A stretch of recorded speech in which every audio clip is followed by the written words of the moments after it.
All right, I guess we'll move on from there and go continue on to more Disney. Yesterday, or well, it wasn't yesterday. It was a couple of days ago. Friday. Yeah, Friday was Disney Plus Day, and so Disney released a lot of little hints and peeks at upcoming stuff. We got an article here that actually covered all of it. They did a little video on Disney Plus, which I'm not going to play any of it because I'm assuming they'll probably, cut this video really quick if I even dare. But yeah, they did a Disney Plus Day special, which went over basically about all the previous Marvel stuff and then all the way to the future Marvel stuff.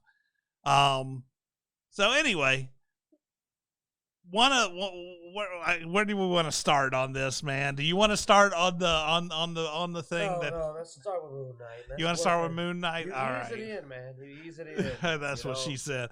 All right. She said something dumber. Infinitely dumber. First look at Moon Knight. Moon Knight. This is not a character I'm hugely familiar with. Like, I recall the name, but I never really read any of the comics. But sorry, some weird message just popped up. Very weird. Moon Knight is a new globe-trotting action-adventure series featuring a complex vigilante who suffers from dissociative identity disorder.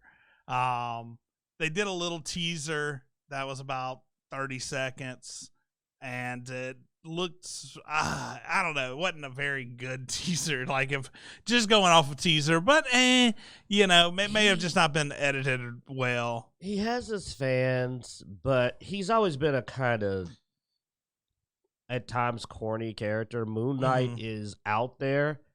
Now, given the odd culture we have now, maybe he'll be more popular, but he's a very unusual character.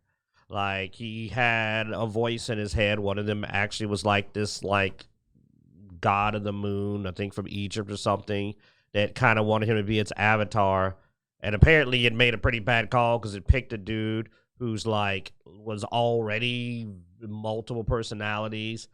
So it's a very odd comic that had it's a cult following. There you go. A cult following. Marvel surprised us with some of its breakout stuff for the lesser known characters, but they're dealing with a very complex and unusual concept, so it's gonna have to fly on the actors, because story-wise, it's a very weird. Remember, what was it? Legion?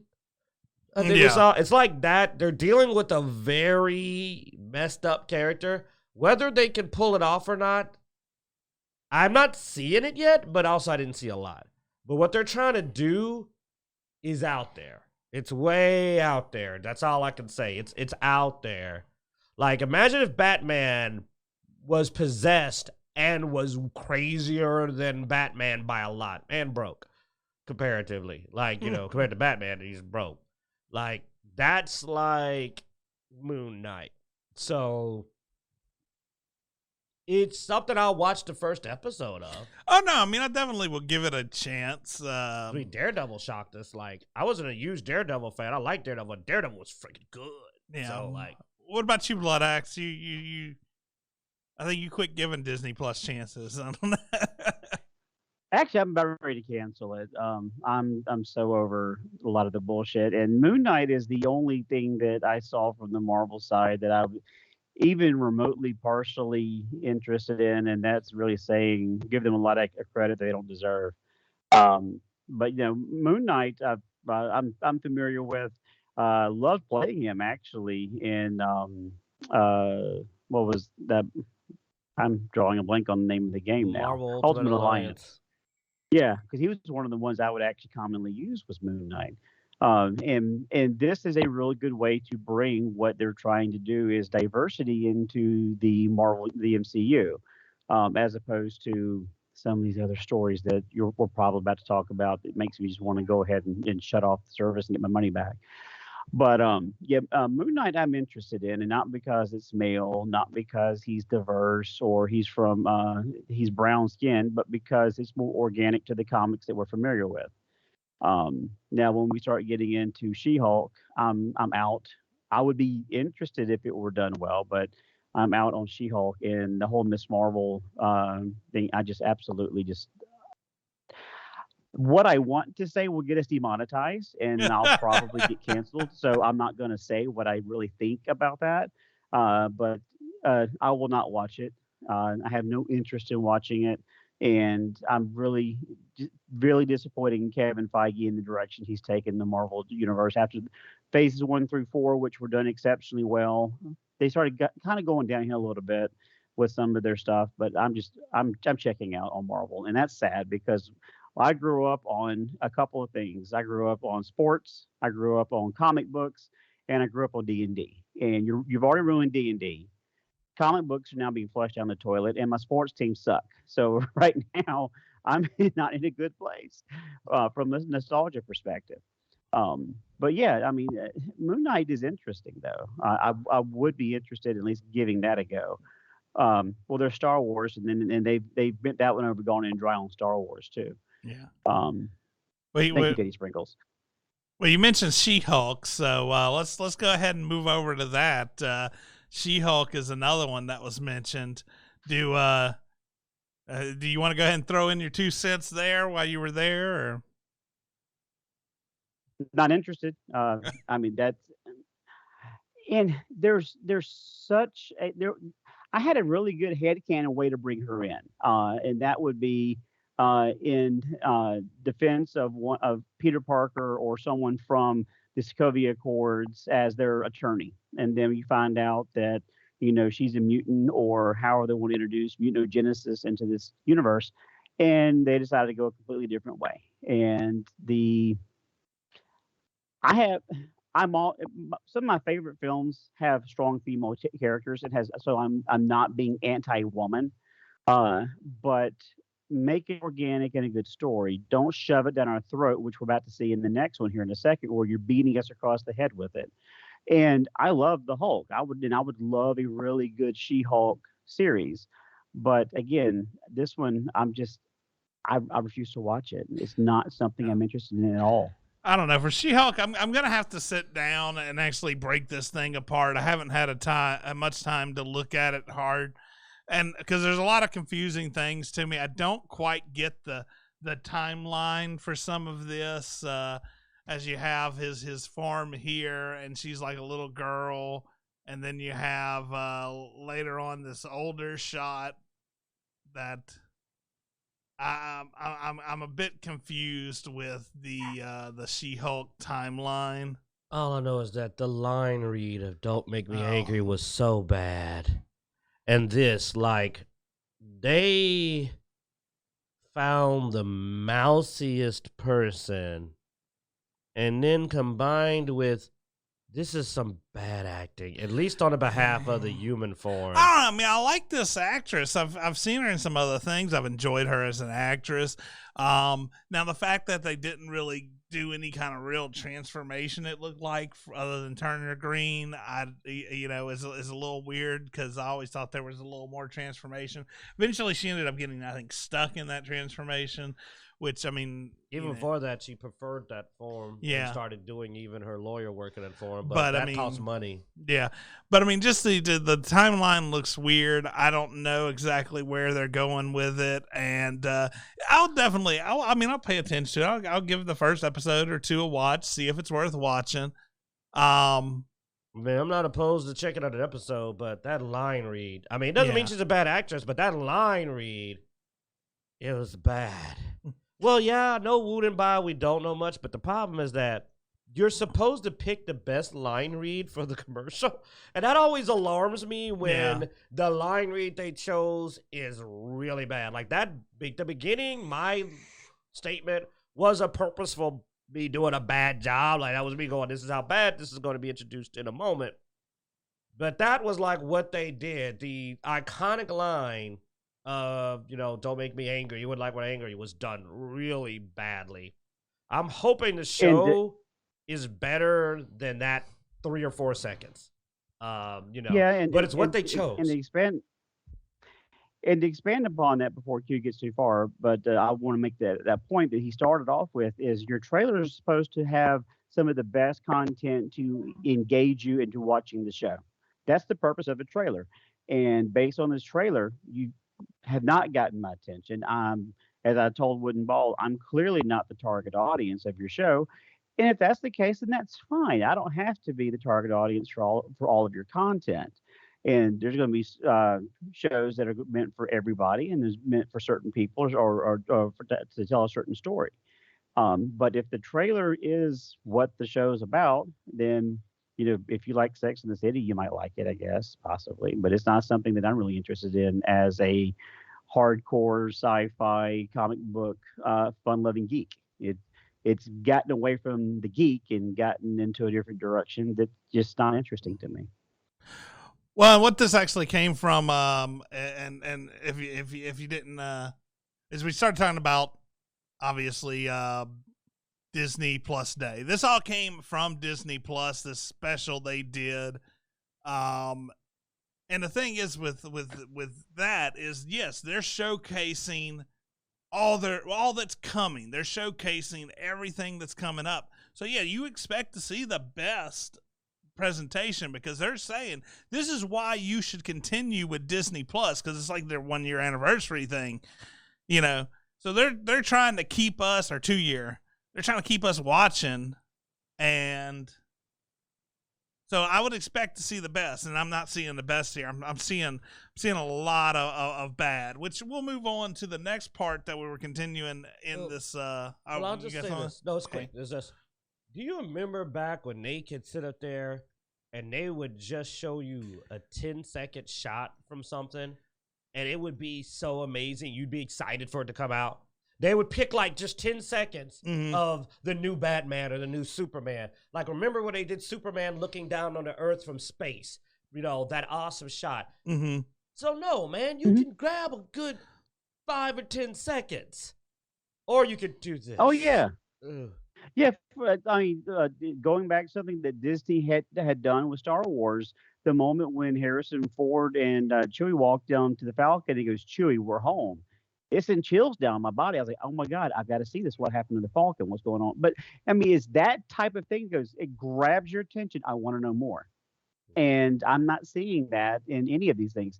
And before we go on to the next topic, there was one thing that I actually watched and enjoyed, and that was Beneath the Helmet, the Boba Fett special. Talk about the history of the character. That was interesting. That was really good. And I would recommend anyone who's interested in Star Wars or Boba Fett to watch that episode. It's like 20-something minutes long. But that is the only thing they released Friday that was even remotely interesting to me. Yeah. Which, I mean, I guess this is all one major topic. So, but Miss Marvel was also included in the Disney Plus. Now this is where our intro today came in from, and that. What do you think the first and almost only lines they say to tell you about this show are? If your guess is, "I'm a brown woman," if you think that the first thing out of her mouth is to mention her race, and that's almost the only thing she says, you win. At least She-Hulk did the iconic line. At least Moon Knight. Oh, go ahead. No, she said no. It takes a brown person to save the world, and I'm done. That's where I checked out. No, I think she said something like, "You expect a brown girl." I think she said something like, "Brown girls from Bronx don't normally save the world," or something along that. But either way, it starts off with brown girl. That's like the first 2 words out of her mouth, and I'm just like, wow, okay. Imagine how much of a disservice it would have been to like Falcon if his show started off with "Black man." And he just walked off, just declares his race and goes, "That's why you watch this." At least the other characters, Moon Knight, they did the dialogue about his mental issues. They did something you expect for the character. She-Hulk, "You wouldn't like me when I'm angry." Okay? Character relevant stuff. Hers, brown girl. That's literally the first 2 words out of her mouth. I'm just like, wow. Or as much as I remember. Don't make me angry. Oh God, that was so bad. But at least it was the right line. He's over here tormenting me by playing it. But like, oh, excuse me. Somebody talk. No, out of her mouth. Someone else said that. Yeah, Kamala, let's talk. So first is Kamala, let's talk. Okay, it's blacking it out since I'm on Disney Plus right now, apparently. So, oh, good. That's fine. We can actually see the. Here we go. Kamala. It's not really the brown girls from Jersey City that saved the world. It didn't catch. Ooh, who saved the world? Who saved the world? So the first line out of Kamala's mouth is to talk about her race. That's what they chose for the Maybe trailer. now they do. So that line is the same thing that turned me off from Batwoman. The first thing in the trailer the Ruby Rose had said was talking about, it takes a girl in order to be able to save you or something, whatever it was she said. And that's not good storytelling. It's really not, where you're beating people across the head with, whatever political subject they're trying to tackle. Make her Muslim, make her brown, make a good story out of it. And that's the only thing that we're asking for is don't shove it down our throats. Make it organic, make it interesting. You can still have a political point. We have no problem with that. It's something diverse, something new. Yeah. Okay, go for it. You know what would be an awesome fucking political point? Have a character and not mention their race and just have them be awesome. You know what? Treat them like a person? Yeah. Just have them be awesome. Precisely. Like imagine if the new Blade, they're talking about redoing Blade. Imagine if Blade, when he first pops up, he doesn't go out hunt vampires. He just goes, I'm a black guy. Maybe we don't have to mention color. Maybe we don't have to mention sexuality. Maybe we can just be who the fuck we are and be awesome, and people recognize, hey, that fucking character's awesome. Can we do that? I mean, that would be great. Instead of every time it's a fucking point. It's a fucking no, because nobody's gonna listen to that message at that point. Anybody because I mean, look, dude, if you got a fucking racist, all right, and you tell them don't be racist, that doesn't do shit. But when you show them that there's like a fucking reason to not be racist, maybe actually have people being good examples. Oh, that may change. But the moment you go, hey, look, this is an example of why you shouldn't be racist, you're going to get fuck you. Look, there's a black guy on Dicejunkies. Yeah. We've never promoted the fact that we have a black guy. We could, and we could get more views. I talk crap about it, but we don't promote it. We could go on YouTube because YouTube will actually, you can join this creators club that has association with minorities. That exists? Yes, you can. Don't do it because we don't fucking want to. There's an exclusive club on YouTube based on race, you say? Mm-hmm. Interesting. Yeah, Teddy's here for the token black guys. No, that's the sad part is that you know what they do? They make you a token. They make you not important. She's a token character in her own damn series because of that statement. Do you know how much it takes away from her being a hero? That is the way now she's she's a fucking color, dude. No, that's how they view her. She's not a hero. She's not a fan of the Avengers who always wanted to be a hero, who makes her dreams come true when she discovers she has powers. Yes, I know about the character. No, she's not like, I think she was like an Eternal, but now she's a mutant. They're going all over the place with that. Yeah. I blame her for not making her Eternal anymore. That's trash. But like, what was the fantasy? She was the young brown girl version of Spider-Man, and then she was a young person always wanted to be a hero. It got to be a hero with her heroes. It's a cool story. It's why we like Spider-Man. It's the teenager who gets superpowers and fights crime. It is so, when you were young, you liked it. But they ruined it because apparently I can't enjoy it, and my sons can't enjoy it because they're not little brown girls. Because, you made it about being a brown girl, so you've already excluded everybody else that wants to be a fan. Sorry, now I'm ranting. But you're right. No. They've excluded people. You're excluding people already. I mean, from what I understand, the comics are trying to get rid of Miles Morales because too many people liked him, because he wasn't just a random black guy. He was actually this cool character. Now they're trying to replace him. So, yes. So to tie that into our next subject, one of the characters that we all kind of enjoyed back in the 90s was Jubilee because she was the young teenager running around with her heroes, getting in trouble and then working her way out of it in a creative way, but still showed that she was raw and green. That was great. And yes, something like that would be fantastic. But she doesn't have to run around and go, "I'm Asian."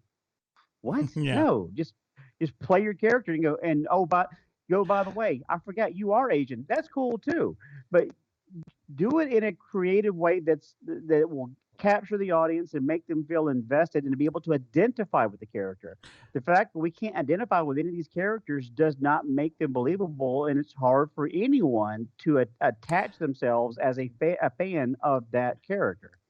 Well, yeah, and And like that's you a said, problem that I would run into. sort of leading to the next topic is, yeah, this next one that they're bringing up is X-Men 97, which was this X-Men series that went from 92 to 97, probably one of the most popular and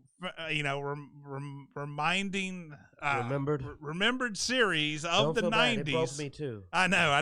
I've been screwing up Also, tonight today. one of the most fucking diverse shows on TV is X-Men. Wouldn't buy. We don't always agree, but I'm sure he can back me on this, man. He's in our chat. If you get a chance to look at it. This was an important show to us back then. Me and my boy Flynn, a lot of young black men. X-Men was our jam. It represented a group that was oppressed by the government, that had this relationship. It was an incredible show. It was defining. It is the most important comic book series to me in my life. No comic book is more important to me than X-Men. And X-Men, the animated show 97, was the incarnation. It represents the X-Men to me in any medium. Not the movies, not the later stuff. This is it. When I think of X-Men, I remember it. I still remember some of my favorite parts of this show. Incredible series. And just, what are they doing? What are they doing, man? What are they going to do? Because they hate me. Well, apparently they're going to take it. They're going to take it, and they're going to create new stuff using that story. So they're gonna implant new episodes into the series that we all loved. Now, this could be cool.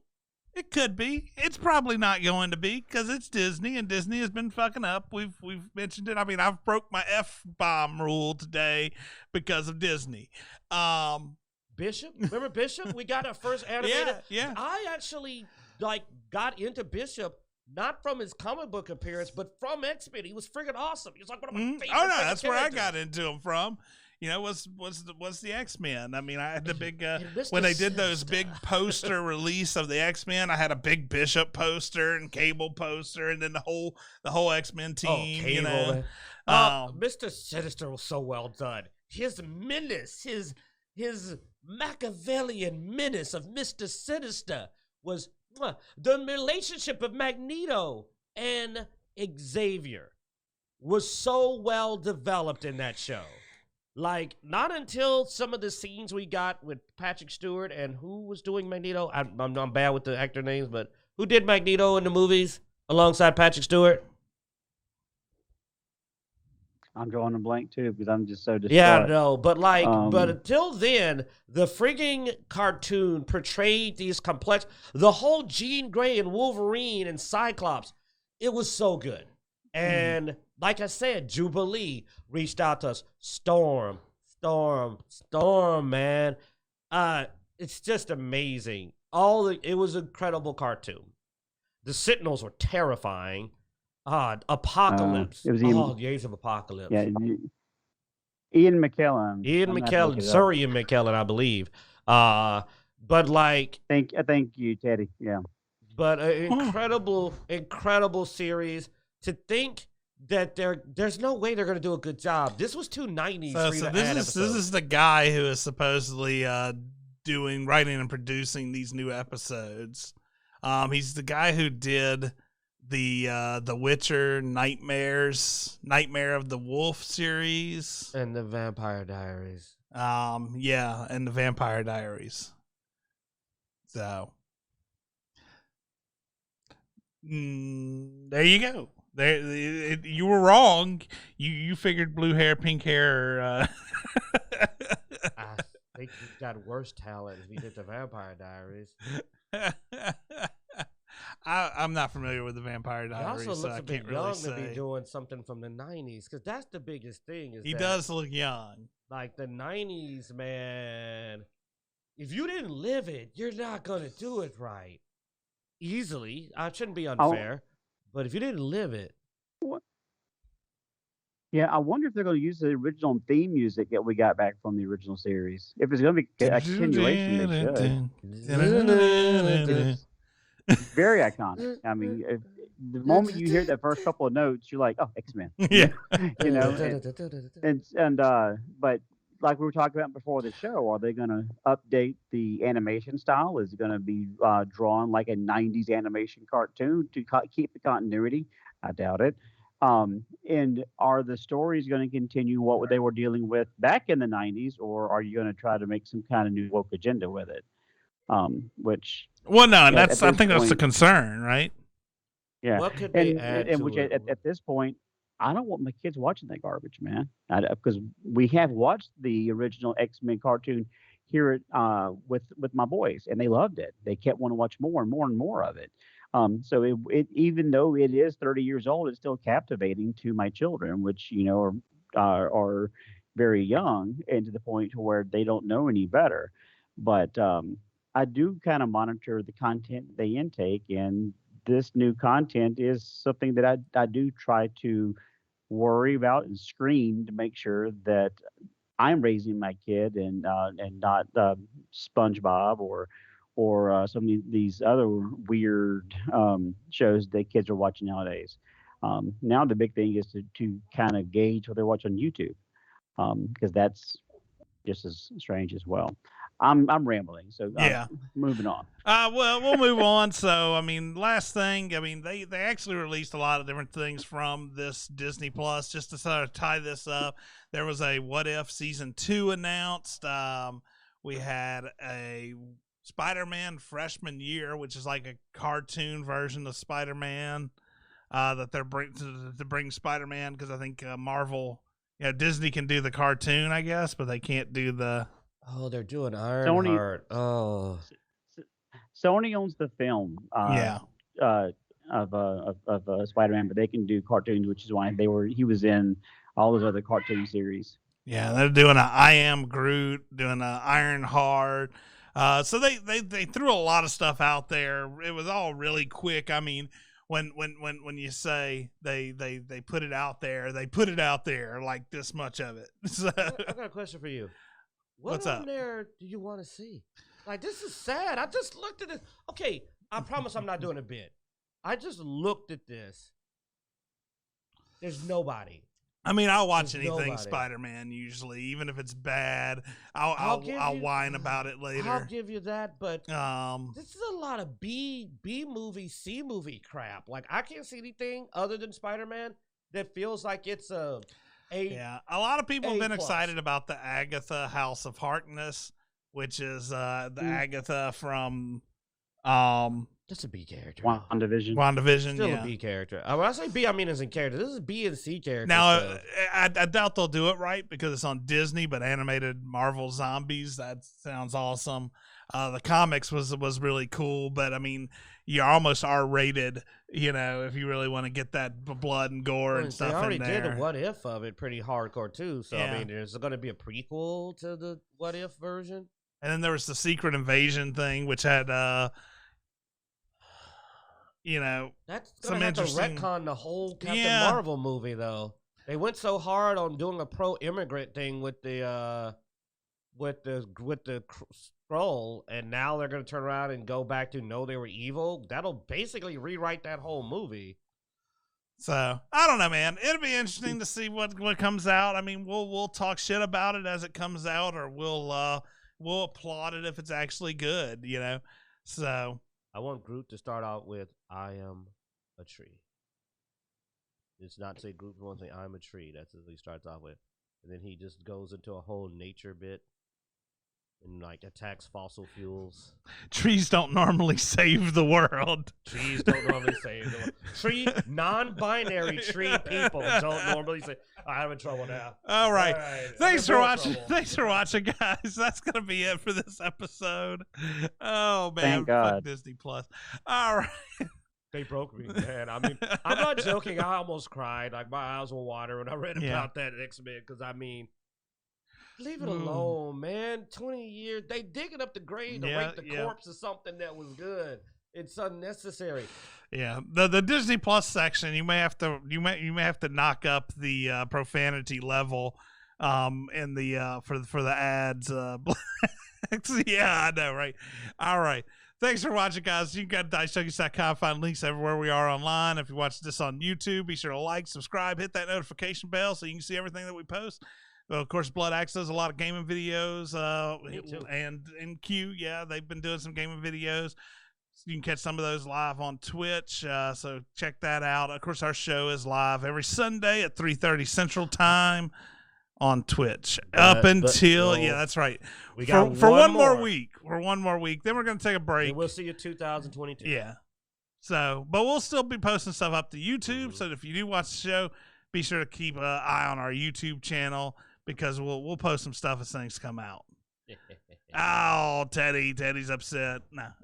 We'll still have articles, but like today, we were scrambling, getting a whole show together during the holiday season has not been good for topics. But all right, guys, thanks for watching, and as every week, we hope you enjoy.